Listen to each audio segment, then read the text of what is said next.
करता, कैसा स्वभाव बना लिया। अरे जीना वर्तमान में है, हम भूतकाल में कैसे जिएंगे। जो क्षण चले गए वो सदा के लिए चले गए।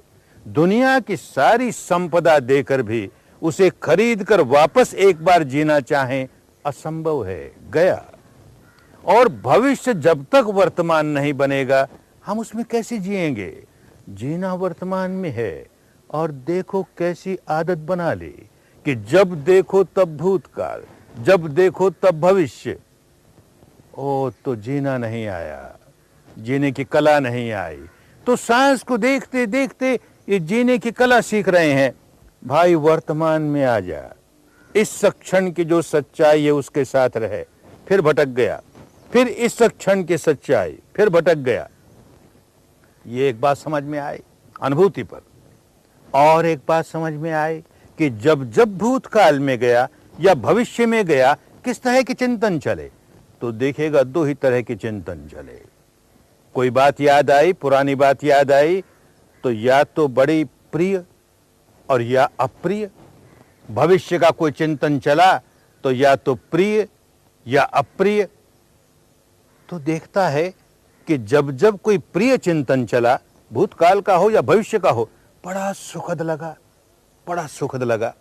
और जब जब अप्रिय चिंतन चला, बड़ा दुखद लगा, बड़ा दुखद लगा।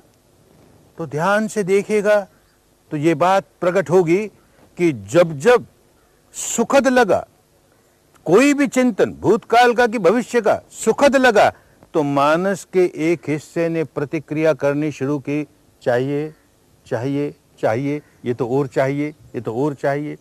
और जैसे ही दुखद लगा कि प्रतिक्रिया होनी शुरू हुई, नहीं चाहिए नहीं चाहिए नहीं चाहिए। अरे यही तो राग है, यही तो द्वेष है। और प्रतिक्षण राग चल रहा है, द्वेष चल रहा है, राग चल रहा है, द्वेष चल रहा है, और हमें पता तक नहीं क्या हो रहा है। बस ये भीतर की सच्चाई के दर्शन का पहला दृश्य हमारे सामने आया। अब आगे बढ़ेंगे तो देखेंगे कितनी सच्चाइयां सामने आने लगी। अपने आप को जाने बिना नहीं होता। चित्त को किसी आलंबन में समाहित कर दें तो अपने बारे में सच्चाई कैसे मालूम हो गई। अपने बारे में सच्चाई जानेंगे तो अपने भीतर के विकारों को निकालते निकालते निकालते चित्त को नितांत निर्मल कर लेंगे।